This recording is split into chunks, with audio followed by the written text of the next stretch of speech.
अस्सलाम वालेकुम। मेरा नाम डॉक्टर नदीम है और मैं आपको आगा खान हॉस्पिटल के इस लाइव सेशन में खुश आमदीद कहता हूँ। मुझे उम्मीद है कि आप लोगों को मेरी आवाज़ साफ सुनाई दे रही होगी।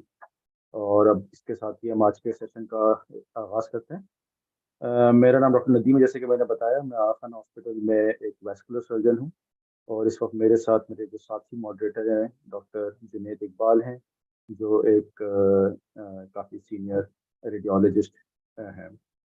आज के सेशन में हम जिस मौजू पर तफसील से बात करेंगे वो है वेरिकोज वेन, जो कि एक इंतहाई कॉमन किस्म की प्रॉब्लम है। आज हम बात करेंगे कि ये वेरिकोज वेन क्या होती हैं, इनकी क्या वजूहात होती हैं, क्या इनके लिए किस तरह के इन्वेस्टिगेशंस और इनके लिए क्या टेस्ट करवाने चाहिए, और इनके इलाज के क्या क्या तरीके हैं। तो इस चीज़ के लिए मैं डॉक्टर जुनैद को माइक पे दावत देता हूँ कि वो आगे इस वेरिकोज वेन के बारे में हमसे मालूमात शेयर करें। Thank you. बिस्मिल्लाहिर्रहमानिर्रहीम। मेरा नाम डॉक्टर जुनैद इकबाल है। मैं असिस्टेंट प्रोफेसर और इंटरवेंशन रेडियोलॉजिस्ट हूँ आगा खान यूनिवर्सिटी हॉस्पिटल में। आज का जो सेशन है वो है रिगार्डिंग वेरिकोज वेन्स।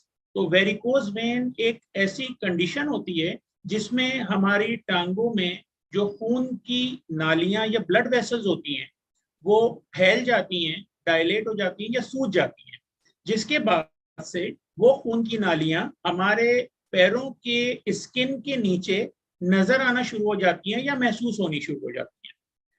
अगर हम ये बात करें पाकिस्तानी पॉपुलेशन में, तो पाकिस्तानी पॉपुलेशन में ये वेरिकोज वेन की बीमारी या प्रॉब्लम एक बहुत कॉमन है और हमारी पॉपुलेशन में ये अराउंड 15 to 20% लोगों को होता है। इसका मतलब ये है कि हर 100 में से 15 से 20 लोगों को वेरिकोज वेन लाइफ के किसी स्टेज में डेवलप हो जाती है। अब अगर हम ये बात करें कि वेरिकोज वेन क्यों होते हैं, तो वेरिकोज वेन होने के बहुत सारे रीजंस हो सकते हैं, बट उनमें जो सबसे इंपॉर्टेंट रीजन है वो है ओबेसिटी। ओबीज लोगों में या मोटे लोगों में वेरिकोज वेन के होने के चांसेस ज्यादा होते हैं एज कंपेयर टू लीन लोगों के। दूसरी जो इंपॉर्टेंट बात है वो है लाइफ स्टाइल। वो लोग जिनकी जॉब कुछ इस तरह की होती है जिसमें वो ज्यादातर टाइम बैठकर या खड़े होकर गुजारते हैं, उनमें वेरिकोज वेन डेवलप होने के चांसेस बहुत ज्यादा होते हैं। अगर हम बात करें मेल वर्सेस फीमेल रेशो, तो फीमेल्स में वेरिकोज वेन कंपैरेटिवली ज्यादा कॉमन है as compare to male. Secondly, जैसे जैसे एज बढ़ती है वैसे वैसे वेरिकोज वेन डेवलप होने के चांसेस भी बढ़ते जाते हैं। यही रीजन है कि वेरिकोज वेन्स हमें मिडिल एज या ओल्ड एज लोगों में ज्यादा कॉमनली मिलती है एज कंपेयर टू बच्चों में या टीनेजर्स में। वेरिकोज वेन्स के क्लिनिकल सिम्टम्स जो हैं वो डॉक्टर नदीम बताएंगे कि वेरिकोज वेन का जो पेशेंट है वो हमारी क्लिनिक में किस तरह से प्रेजेंट करता है। जी, over to you doctor Nadeem. Thank you Junaid for such informative start of the discussion. So जैसा कि जुनैद ने बताया, ख्वातीन के अंदर ये वेरिकोसिटीज बहुत कॉमन होती हैं, और जो सबसे ज़्यादा कॉमन रीज़न है इनके प्रेजेंट करने का वो ये होता है कि लोग आते हैं, वो बोलते हैं कि हमें उनको फूली हुई या फैली हुई या मोटी नसें अपनी टांगों में महसूस होती हैं। So this is one of the most common reason के विच विच द पेशेंट्स प्रेजेंट के टांगों की नसें मोटी हो गई हैं, या बाज़ औक़ात ऐसा लगता है कि टांगों में ब्लू कलर की या नीले कलर की लकीरें नज़र आ रही हैं। कुछ लोग बोलते हैं कि टांगें जो हैं वो सूज गई हैं, और कुछ लोग ये बोलते हैं कि टांगों के अंदर जो है वो मोटे मोटे गुच्छे महसूस हो रहे हैं रस्सियों के तरह। तो ये सबसे ज्यादा कॉमन कंप्लेंट। दूसरा जो वेरिकोज वेन की वजह से जो प्रॉब्लम्स आ सकते हैं वो है पाँव में सूजन आना। पाँव में सूजन का क्या मतलब है कि एड़ियों के निचले हिस्से में या कह लें टखने के पास ज्यादा देर खड़े रहने की वजह से पाँव सूज जाते हैं और पाँव में मोटापा आ जाता है, जिसकी वजह से पाँव के अंदर चप्पलें तंग हो जाती हैं या खड़े रहने पे पाँव में भारीपन का एहसास होता है। ज़्यादातर ये जो अलामात होती हैं ये ख़वातीन के अंदर जब किचन में काम करते हैं उस वक्त महसूस होती हैं। सुबह सो के उठते वक्त मरीज बिल्कुल भला चंगा ठीक ठाक होता है, और जैसे जैसे दिन गुजरता जाता है वैसे वैसे पाँव में सूजन, पाँव में हैवीनेस, पाँव में मोटापा और थकावट का एहसास बढ़ता चला जाता है और लेटने से ये एहसास बहुत हद तक बेहतर हो जाता है। तीसरी जो वजह है जिस तरह ये मरीज़ प्रेज़ेंट कर सकते हैं, वो है इन नसों में से खून का निकलना। अचानक से ज़्यादा देर खड़े रहने की वजह से ये ब्लीडिंग होने का खतरा होता है और एक फव्वारे की तरह खून निकलना शुरू हो जाता है, जो कि आमतौर पे कुछ लोग इस तरह भी प्रेज़ेंट करते हैं। इसके अलावा अगर ये वेरिकोज़ वेन बहुत लंबे अरसे यानी कि सालों की मुद्दत से हों, तो टखने के इर्द-गिर्द की रंगत ख़राब होना शुरू हो जाती है। ख़राब होने का क्या मतलब है कि टखनों के इर्द-गिर्द की रंगत का रंग जो होता है वो ब्राउन कलर का और डार्क होना शुरू हो जाता है। स्किन मोटी हो जाती है और अल्टीमेटली उसमें ज़ख्म बनने का खतरा बढ़ जाता है। इब्तिदाई तौर पे जैसे कि मैंने बताया कि मोटी रगें या फूली हुई रगें जो हैं वो इब्तिदाई अलामात होती हैं और अगर उनको नज़रअंदाज किया जाए तो उसमें टाँगों की रंगत ख़राब होना, ज़ख्म का बन जाना और पाँव का सूजना भी इसमें शामिल होता है। तो ये वो अलामात हैं जिसकी वजह से वेरिकोज़ वेन के साथ मरीज़ हमारे पास प्रेज़ेंट करते हैं।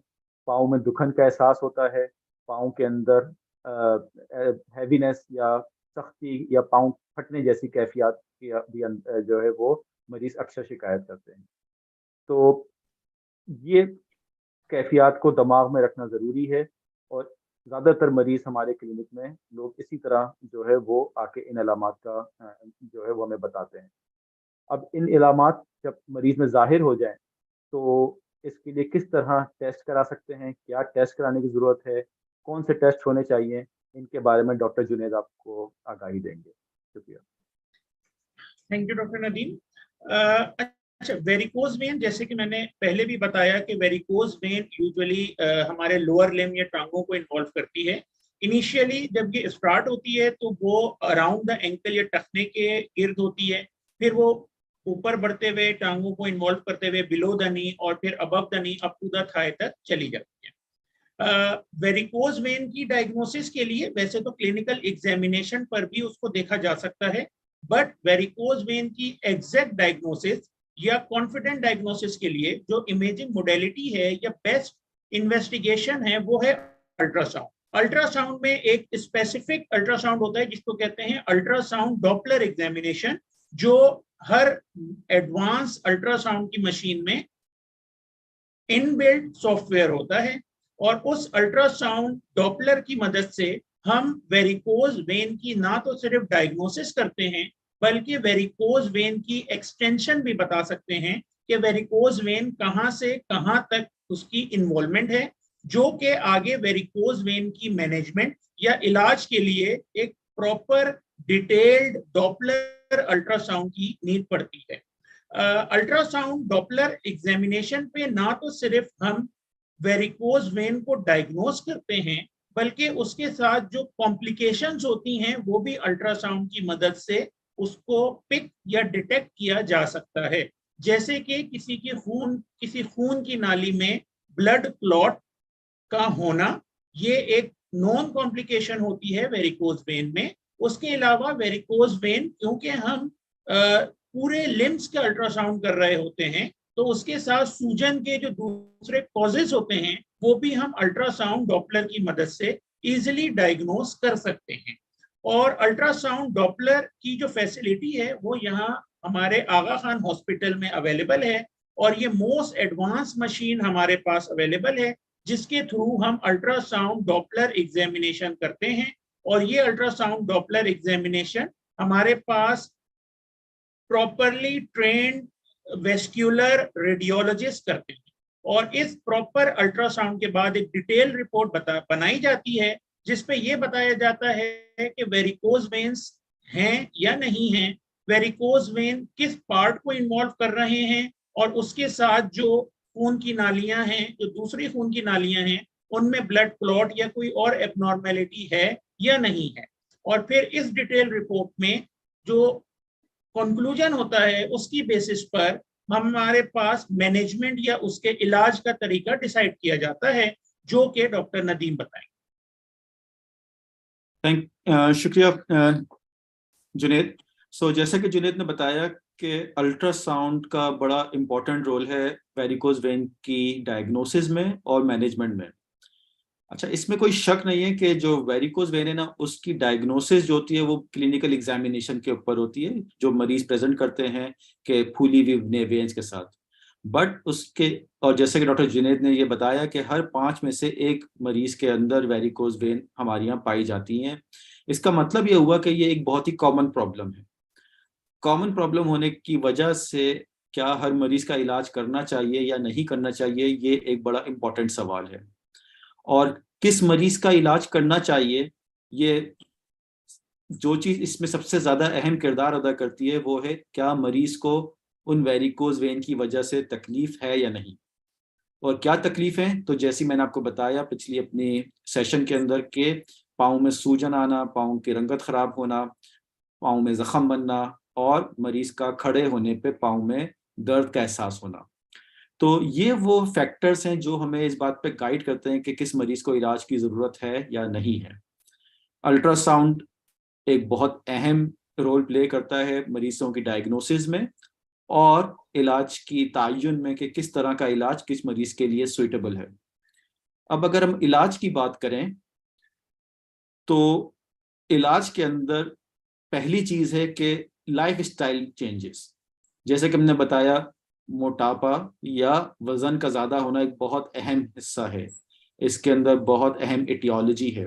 तो वजन को कंट्रोल करना इसके इलाज में एक कुलीदी हैसियत इख्तियार करता है। दूसरा, जो लोग ज्यादा देर खड़े रहने का काम करते हैं, उनसे खासतौर पर वो मरीज जिनके अंदर पाँव में जख्म बन जाते हैं, उनके अंदर हम ये कहते हैं कि वो अपने लाइफ स्टाइल को चेंज करें, बहुत ज्यादा देर खड़े रहने से परहेज करें। लेकिन इन सब चीजों के बावजूद बहुत सारे मरीजों में एक प्रॉपर इलाज की जरूरत होती है।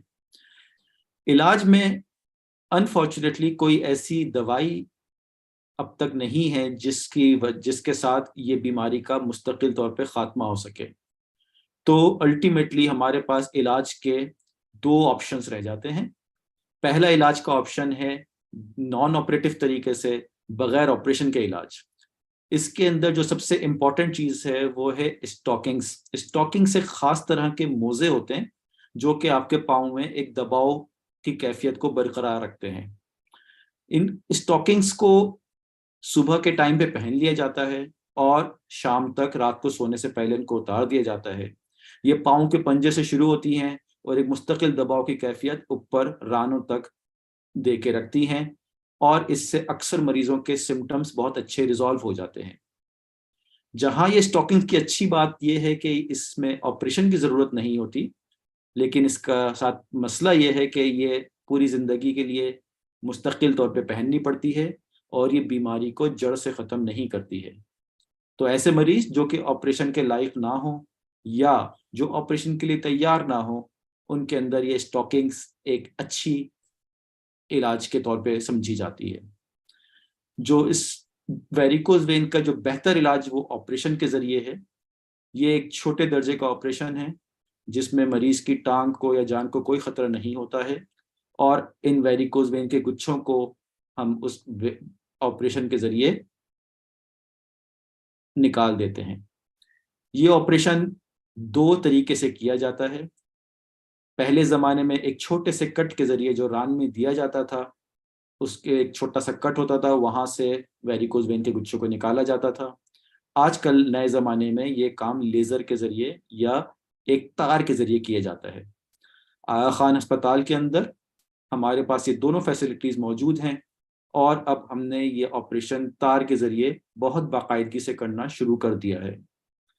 इस ऑपरेशन में आम तौर पे हम लोकल एनेस्थीसिया में भी कर पाते हैं और बाज़ औक़ात जनरल एनेस्थीसिया की ज़रूरत पड़ती है। जनरली ये डे केयर प्रोसीजर होते हैं। इसका मतलब ये है कि मरीज़ उसी दिन आते हैं, दाखिल होते हैं और उसी दिन घर चले जाते हैं। ऑपरेशन के अगले दिन से ही मरीज़ अपने छोटे-मोटे घर के काम शुरू कर देते हैं और हफ्ते से 10 दिन के अंदर मरीज़ अपनी नॉर्मल ज़िंदगी में वापस आ जाते हैं। जैसे कि मैंने समझाया, ये एक छोटे दर्जे का ऑपरेशन है और इस ऑपरेशन के ज़रिए इस वेरिकोज वेन के मसले को मुस्तकिल तौर पे हल किया जा सकता है। आगा खान अस्पताल में ये सहूलत वैस्कुलर सर्जन्स फराहम करते हैं, और ये इलाज, इन वेरिकोज वेन का इलाज आमतौर पे वैस्कुलर सर्जन्स ही मुल्क में करते हैं। वेरिकोज वेन के ऑपरेशन के बाद मरीज अगले दिन से ही अपने छोटे मोटे काम शुरू करता है, और जनरली इसके अंदर कोई ज़्यादा कॉम्प्लिकेशंस नहीं होती हैं। बहुत शुक्रिया। यहाँ पे आके मैं डॉक्टर जुनैद के हवाले वापस करता हूँ कि अगर वो अल्ट्रासाउंड और इसके बारे में और कुछ बताना चाहें तो हम ज़रूर इसके बारे में डिस्कस कर सकते हैं। तो doctor Nadeem, thank you. Doctor Nadeem ने बहुत डिटेल में इसकी मैनेजमेंट बताई है।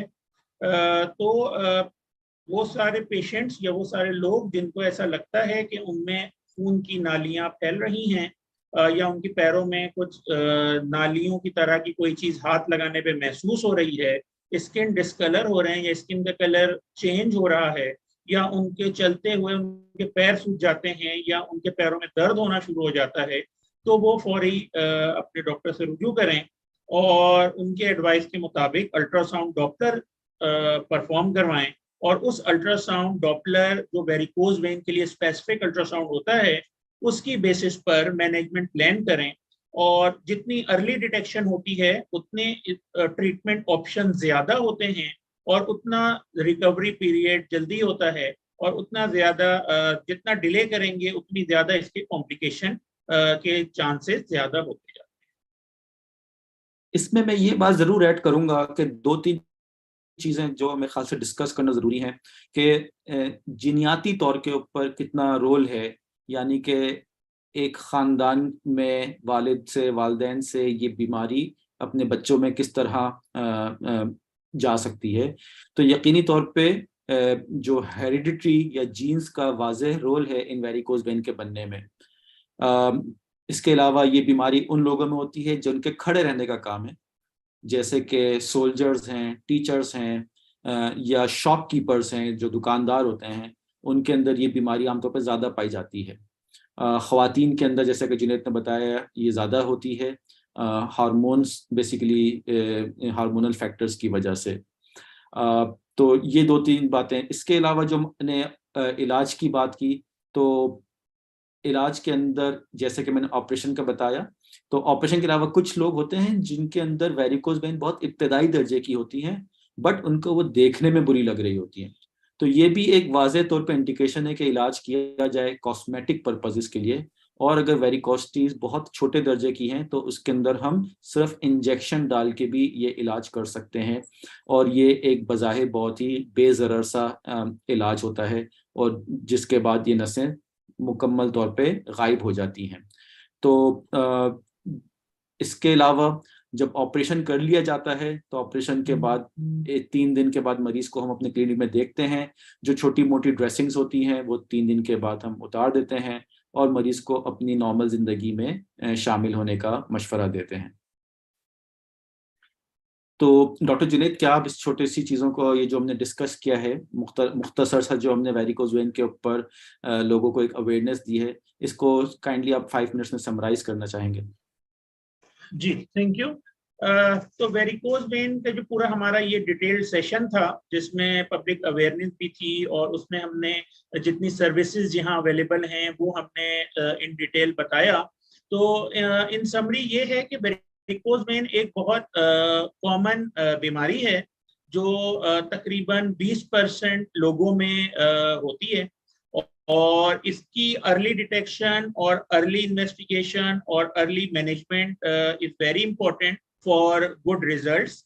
लाइफ स्टाइल चेंज करना एक इनिशियल स्टेजेस पे वेरी इंपॉर्टेंट। तो वो लोग जो कि जिनको लगता है कि उनके वेरिकोज वेन डेवलप हो रहे हैं, या उनको इस तरह की कुछ स्वेलिंग या इस तरह की उनको प्रॉब्लम फील हो रही है, तो वो फौरी तौर पे अपने डॉक्टर से रुजू करें और उसकी प्रॉपर इन्वेस्टिगेशन कराएं, और अगर उसको मैनेजमेंट की नीड है तो उसकी मैनेजमेंट करवाएं, और अगर लाइफ स्टाइल चेंजेस से अगर ये चीज़ें अवॉइड की जा सकती हैं तो वो हमें ज़रूर करना चाहिए। डॉक्टर नदीम, अगर हम सेशन आप कुछ सम अप करना है तो कर लें, फिर हम क्वेश्चंस लेते हैं।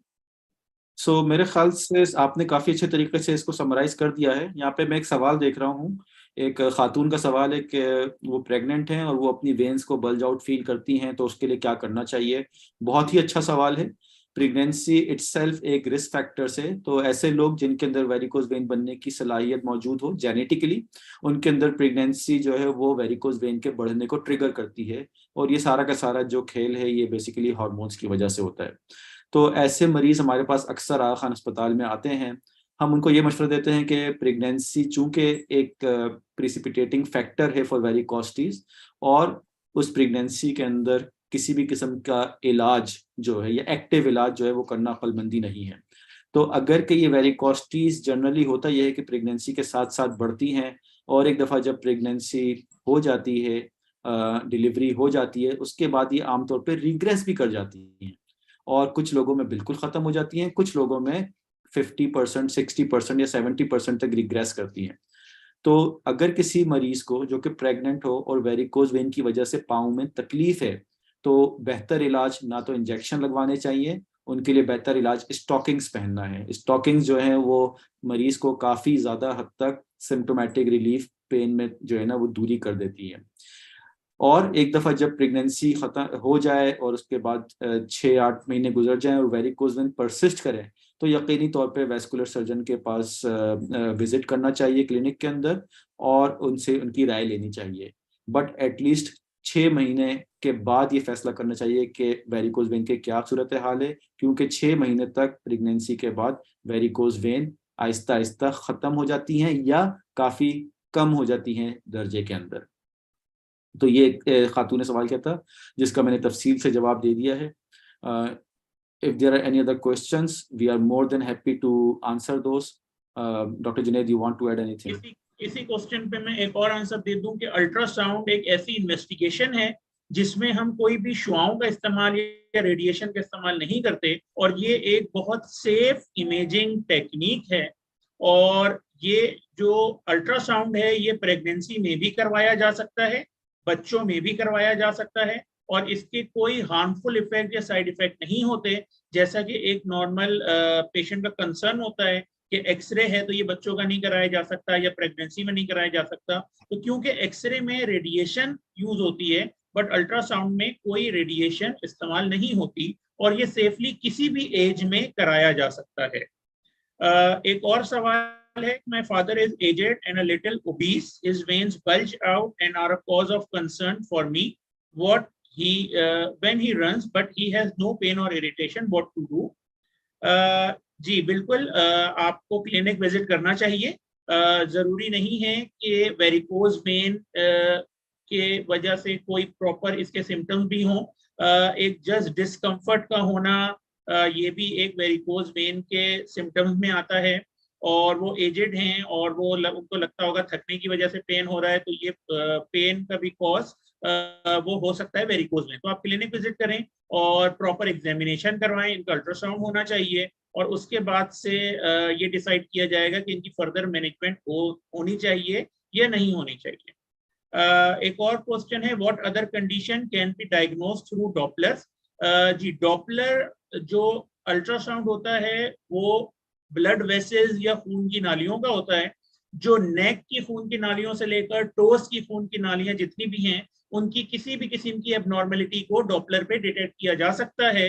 जैसे कि अगर किसी खून की नाली में ब्लड क्लॉट है उसको डिटेक्ट किया जाएगा, खून की नाली का रास्ता बंद है जिसको आर्टीरियल स्टेनोसिस या स्टेनोसिस कहते हैं, उसको डायग्नोज किया जा सकता है।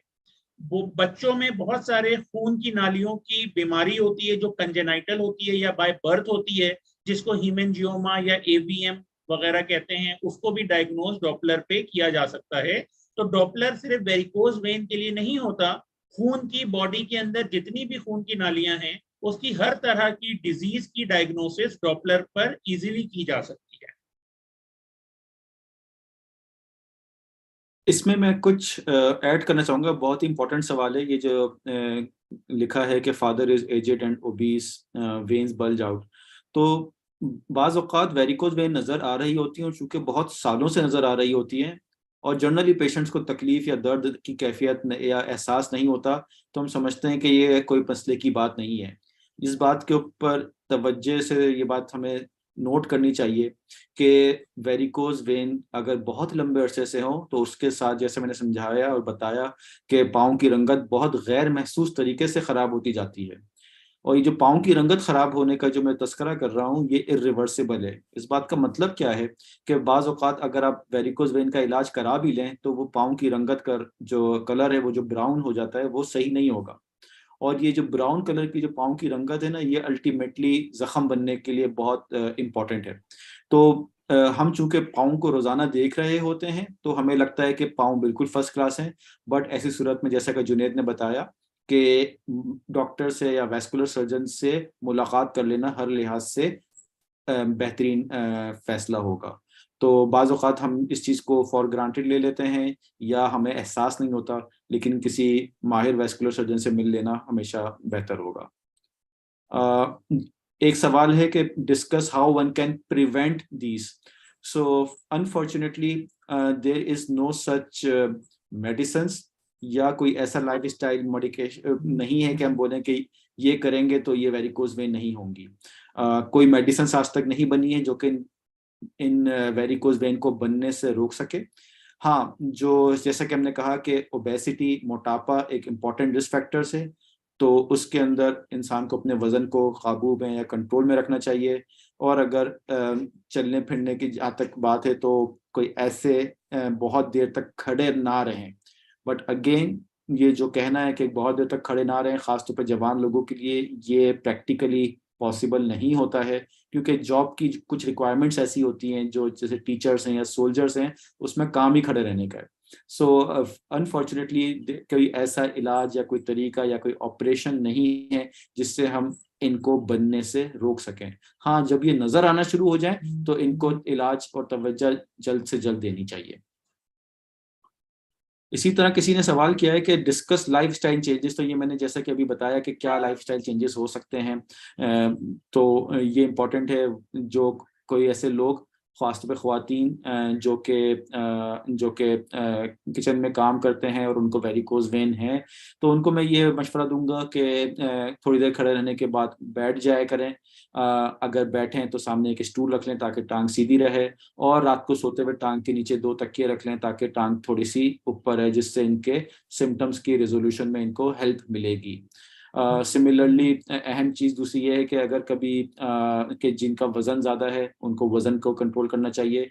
बट जो दूसरे लाइफस्टाइल चेंजेस है कि डायबिटीज़ है, हाइपरटेंशन है, स्मोकिंग है, वो तो इन जनरल ही बहुत सारी बीमारियों का सबब है, तो वो तो हम वैसे ही डिस्करेज करते हैं कि इस तरह की चीज़ों से बचना चाहिए। शुगर को, ब्लड प्रेशर को कंट्रोल में रखना चाहिए, लेकिन इस शुगर ब्लड प्रेशर का डायरेक्ट ताल्लुक वेरिकोज वेन के बनने से नहीं है। डॉक्टर जुनैद, आप नेक्स्ट सवाल को देख लीजिए। जी, नेक्स्ट क्वेश्चन है, मेरी अम्मी की 5 साल पहले कीमो हुई थी और वो बहुत वीक हैं, क्या डॉपलर अल्ट्रासाउंड करवाना सेफ है उनके लिए? तो जैसा कि मैं पहले भी बता चुका हूँ, अल्ट्रासाउंड किसी भी एज के पेशेंट में कराया जा सकता है, किसी भी कंडीशन में कराया जा सकता है, और वो सेफ है क्योंकि इसमें किसी किस्म की कोई शुआएं या रेडिएशन नहीं यूज होती। तो जी, इनका अल्ट्रासाउंड करवाया जा सकता है। फिर ये अगला सवाल है, 50+ एज है, बायलैटरल डॉपलर्स के अल्ट्रासाउंड में वेन्स का कुछ नहीं आया था, लेकिन ये डिस्कलरेशन जो है वो अपने बताए हुए वो है और जख्म भी बन जाते हैं, क्या करें? अगेन, ये भी एक कॉमन प्रेजेंटेशन है। तो अगर मैं आपको थोड़ा सा बैकग्राउंड बताऊं तो पाँव में वेन्स के 2 सिस्टम होते हैं। एक वो जिनकी वेरिकोज वेन बन जाती हैं जो कि खाल के करीब होते हैं, और एक जो गहराई में डीप सिस्टम होता है। तो वेरिकोज वेन जो है वो जो खाल के करीब सिस्टम होता है उनके बड़े होने को कहते हैं। अगर किसी मरीज का जो डीप सिस्टम है या जो गहराई वाला वेन्स का सिस्टम है उसके अंदर मसला हो, तब भी ये जख्म बन जाते हैं, तब भी पाँव की डिस्कलरेशन हो सकती है। इसके अलावा पाँव की डिस्कलरेशन और जख्म बनने की दूसरी भी बहुत सारी वजूहात हैं, जैसा कि शुगर के मरीजों में चोट लगने से जख्म बन जाना, या किसी को कोई स्किन की बीमारी होना जिसकी वजह से जख्म बन जाए। और तो अगर के मरीज को दिखाया है या मरीज को इस तरह से बीमारी है, जख्म बन रहे हैं, तो मैं बोलूँगा किसी माहिर वैस्कुलर सर्जन से मुलाकात करें और इसका प्रॉपर वर्कअप हो जाना चाहिए। दूसरा, इसमें अल्ट्रासाउंड की क्वालिटी का बड़ा एक अहम रोल है, क्योंकि बाज़ औक़ात ये जो वेन्स के डॉपलर होते हैं वो अल्ट्रासाउंड किसी माहिर अल्ट्रासाउंड के डॉक्टर को करने चाहिए। बाज़ औक़ात बहुत सारी चीज़ें मिस होने का ख़तरा होता है, तो यही वजह है कि अल्ट्रासाउंड जो भी बंदा करे वो एक माहिर सोनोलॉजिस्ट हो जो कि डॉपलर अल्ट्रासाउंड में महारत रखता हो, वरना चीज़ें मिस हो सकती हैं, और अगर चीज़ें मिस होंगी तो हमारी इलाज का तरीका काफ़ी ज़्यादा चेंज हो सकता है। सो इलाज का बहुत बड़ा दारोमदार एक अच्छे अल्ट्रासाउंड के ऊपर है जो कि हम आगा खान अस्पताल में करते हैं। तो अच्छा अल्ट्रासाउंड नहीं होगा तो इलाज की तशख़ीस नहीं होगी, इलाज की तशख़ीस नहीं होगी तो मरीज़ बेहतर नहीं होगा। Thank you.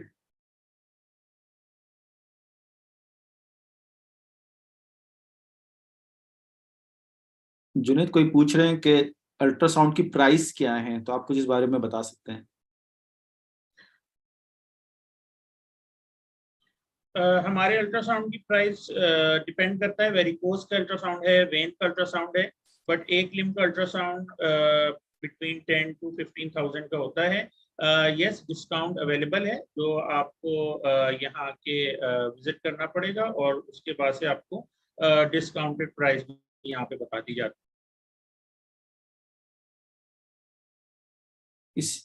किसी ने सवाल किया है कि क्या कोई एक्सरसाइज हेल्प कर सकती है इस कंडीशन में। सो अगेन, जैसा कि मैंने समझाया कि एक्सरसाइज करना जनरल हेल्थ के लिए इंतहाई ज़रूरी और मौजू है, लेकिन एक्सरसाइज करने से वेरिकोज वेन के सिम्टम्स बढ़ते हैं, कम नहीं होंगे। इसका हरगिज़ ये मतलब नहीं है कि इंसान चलना फिरना छोड़ दे या काम करना छोड़ दे या जो नॉर्मल की जॉगिंग है या नॉर्मल की जो वॉक है वो करना छोड़ दे, लेकिन एक्सरसाइज इस उम्मीद के साथ करना कि उससे वेरिकोज वेन ख़त्म हो जाएंगे, ये जो कॉन्सेप्ट है ये सही नहीं है। इंसान को एक्सरसाइज करनी चाहिए इनफैक्ट, लेकिन साथ में अगर ये वेरिकोज वेन है किसी को तो उसके लिए डॉक्टर से भी रुजू करना चाहिए।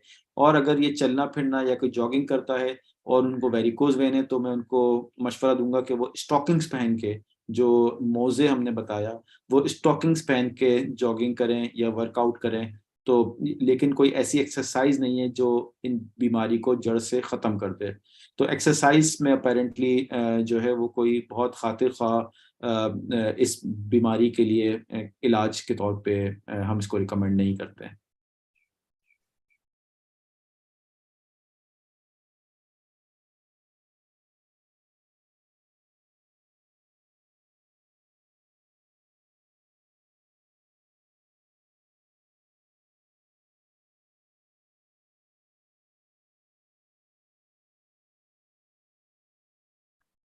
अगर कोई सुनने वाले हजरात के दिमाग में कोई घर में कोई मज़ीद सवालात हैं तो हमें वो चैट बॉक्स के अंदर सवाल भेज सकते हैं।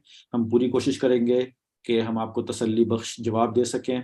जितनी देर में आप मज़ीद सवाल करते हैं हम एक कुछ छोटे से कंक्लूजन रिमार्क्स के ऊपर बात कर लेते हैं जो भी हमने बात की है रिगार्डिंग वेरिकोज वेन। तो वेरिकोज वेन बेसिकली खून की रगों के मोटा हो जाने को ख़ास तौर पे पाँव के इलाके में या पाँव में होती हैं। खून की रगें मोटी हो जाती हैं, रस्सी के नुमा महसूस होती हैं। ख़वातीन के अंदर इनका ये ज़्यादा होती हैं और यंग फीमेल्स के अंदर ज़्यादा होती हैं।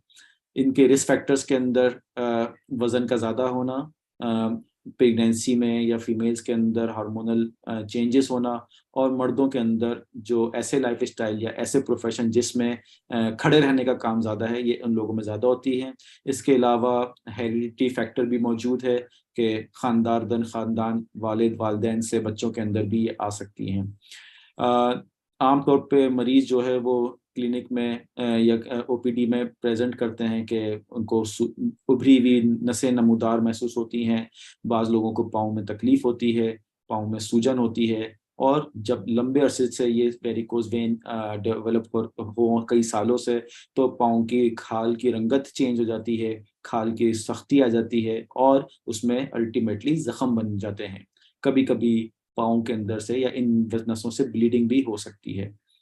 जो इसका इलाज के लिए पहला कदम इलाज की सही तशख़ीस है, और उसमें डॉपलर अल्ट्रासाउंड का एक बहुत इंपॉर्टेंट रोल है जो कि हम आगा खान अस्पताल के अंदर एक बहुत ही जदीद मशीनों से माहिर लोगों के साथ, माहिर अल्ट्रासाउंड के डॉक्टरों के साथ मुहैया करते हैं।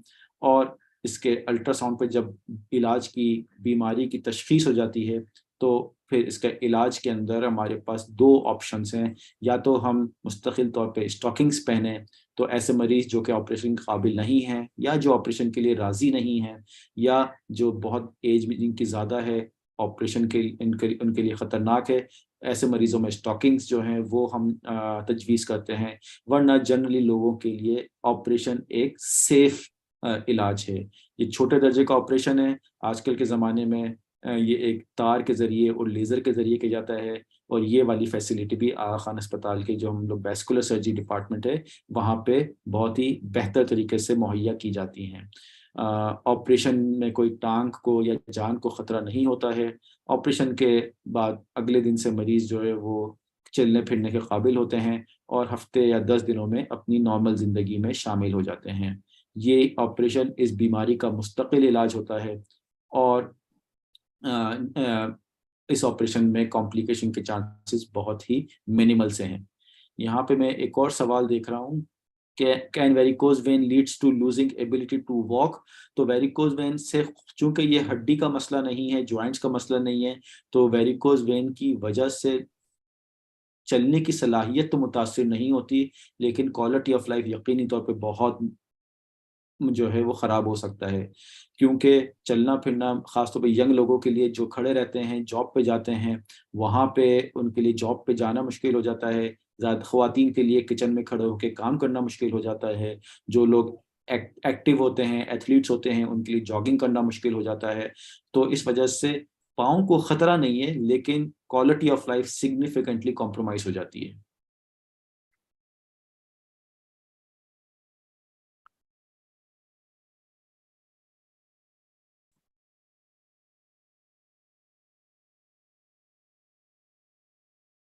किसी ने सवाल किया है, what is the long term result in it. तो लॉन्ग टर्म रिजल्ट्स इसके बड़े ही अच्छे हैं। तो जैसा कि मैंने बताया कि एक दफ़ा अगर ये बीमारी सही से अल्ट्रासाउंड पे तशखीस कर ली जाए और उसका इलाज कर दिया जाए, चाहे वो ऑपरेशन के ज़रिए हो या लेज़र के ज़रिए हो, तो ये बीमारी मुकम्मल तौर पे ख़त्म हो जाती है। और अगर इसका इलाज अर्ली एज में कर लिया जाए तो आगे आने वाली ज़िंदगी में समझे ये मसला का जो चैप्टर है ये क्लोज़ हो गया। दोबारा से ये नसें अगर डेवलप होती भी हैं तो बहुत छोटे दर्जे की होती हैं और उसकी वजह से इतने सिम्टम्स नहीं होते। तो जहाँ एक तरफ हम ये बोल रहे हैं कि इस बीमारी को नज़रअंदाज करने से कॉम्प्लिकेशन, ज़ख़म बनने का ख़तरा होता है, ज़िंदगी की क्वालिटी मुतासिर होती है, तो इस दूसरी तरफ हम ये भी कह रहे हैं कि इसका जल्दी इलाज कराने से इंसान इसके अंदर ज़्यादा फ़ायदे उठा सकता है और इस बीमारी को मुस्तकिल तौर पे इससे निजात पा सकता है। और एक और सवाल है, when will I start feeling normal after my treatment starts. So I will say कि अगर कोई ट्रीटमेंट करते हैं, खासतौर पर अगर हम ऑपरेशन की बात करें, 10 डेज के बाद you will feel as close to normal. 10 days के बाद हम बोलेंगे कि आप अपनी नॉर्मल एक्टिविटीज स्टार्ट कर दें, ऑफिस जाना शुरू कर दें, आप जो एक्सरसाइज करते थे वो करना शुरू कर दीजिए, और जो आपकी नॉर्मल एक्टिविटीज थी वो शुरू कर सकते हैं। तो बहुत ही अच्छे रिजल्ट्स हैं और ऑपरेशन के फ़ौरन बाद आपको वाज़ेह फ़र्क मिलेगा आपके दर्द के हवाले से, आपकी सूजन के हवाले से, और जो गुच्छे नज़र आते हैं जो कि देखने में बाज़ औक़ात बुरे लगते हैं, उनके अंदर भी बहुत बेहतरी आपको नज़र आएगी। फिर किसी ने सवाल किया, क्या यूरिक एसिड बढ़ने से भी वेरिकोज वेन हो जाती हैं? बिल्कुल नहीं, ये एक मिथ है, ये मेरे ख्याल से ऐसा सही तस्वुर नहीं है कि यूरिक एसिड का कोई ताल्लुक वेरिकोज वेन से नहीं है। यकीनी तौर पर यूरिक एसिड की बीमारी एक डिफरेंट तरह की बीमारी है जो कि जोड़ों के दर्द करती है, लेकिन जिसको हम अपनी ज़ुबान में गाउट कहते हैं, लेकिन इसका कोई ताल्लुक वेरिकोज वेन से बिल्कुल भी नहीं है।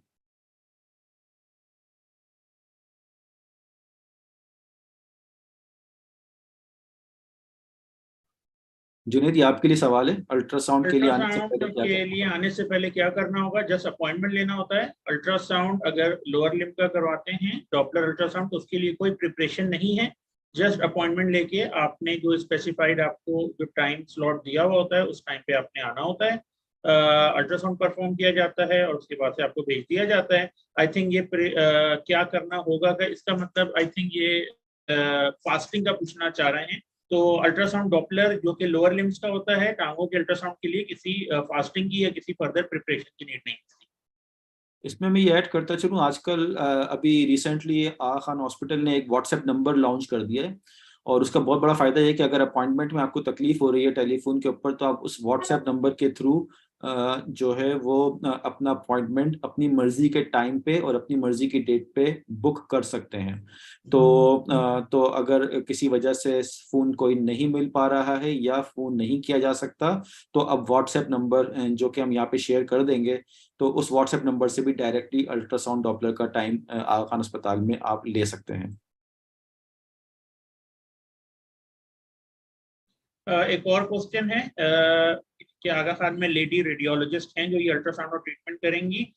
जी, हमारे पास प्रॉपरली ट्रेंड मेल और फीमेल दोनों रेडियोलॉजिस्ट अवेलेबल हैं और वो दोनों वेरिकोज वेन और बाकी सारे डॉक्टर अल्ट्रासाउंड कर सकते हैं। सेकेंड क्वेश्चन, अल्ट्रासाउंड की इमेज मुझे मिल जाएगी या हॉस्पिटल रखेगा, क्या तरीका है? तो जी, आपको अल्ट्रासाउंड की रिपोर्ट भी मिल जाती है और अगर आपको इमेजेस भी चाहिए हो तो वो सीडीज की फॉर्म में आप यहाँ से ले सकते हैं।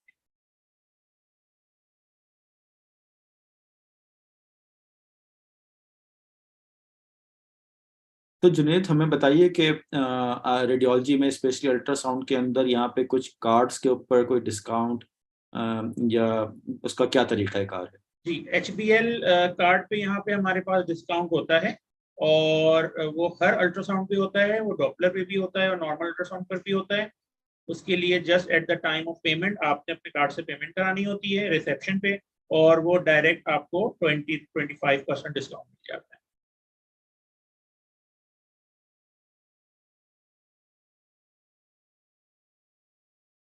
ठीक है, तो मेरे ख्याल से आज के सेशन के अंदर ये काफ़ी यूज़फुल और काफ़ी कारआमद मालूमात का तबादला हुआ है। आप लोगों के बहुत सारे सवाल थे जिसका आई रियली होप कि हमने आपको तसल्ली बख्श जवाब दिया हो। इसके बावजूद भी अगर आप लोग कोई सवाल हैं, किसी किस्म की कोई क्वेरी है, किसी किस्म का कोई शक है, तो आप हमें, मुझे या डॉक्टर जुनैद को मैसेज भी कर सकते हैं, ईमेल कर सकते हैं, और सबसे बेहतर तो ये है कि हमारे क्लिनिक में आके हमसे एक दफ़ा मुलाकात कर लें ताकि हम जो है वो हम आपको बेहतर तरीके से मरीज को देख के इलाज कर सकें और आपको अपनी राय दे सकें। Thank you Junaid, if you want to summarise it. Thank you. I think बहुत डिटेल डिस्कशन हो गई, so I think if there is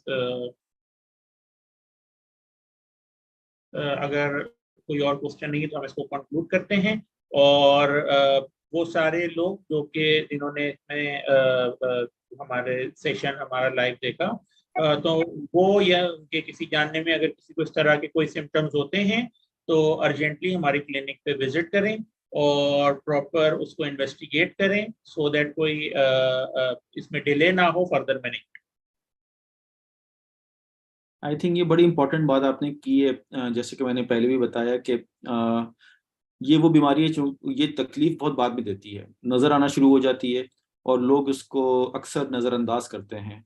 तो बहुत ज़रूरी है कि जिन लोगों को ये बीमारी या जो ये नसें नज़र आना शुरू हों, वो वैस्कुलर सर्जन से रब्ता करें और उनको दिखाएं। बहुत सारी दफ़ा शायद कुछ भी ना करना पड़े, लेकिन सही वक्त पे इस बीमारी की तशखीस करना और सही वक्त पे इसका इलाज हो जाना जो है वो एक बहुत ही इम्पोर्टेंट एलिमेंट है, मरीज के लिहाज से भी और मर्ज के लिहाज से भी। इसके साथ ही हम आपका शुक्रिया अदा करते हैं। बहुत शुक्रिया सुनने वालों का, बहुत शुक्रिया ऑर्गेनाइज करने वालों का, और थैंक यू।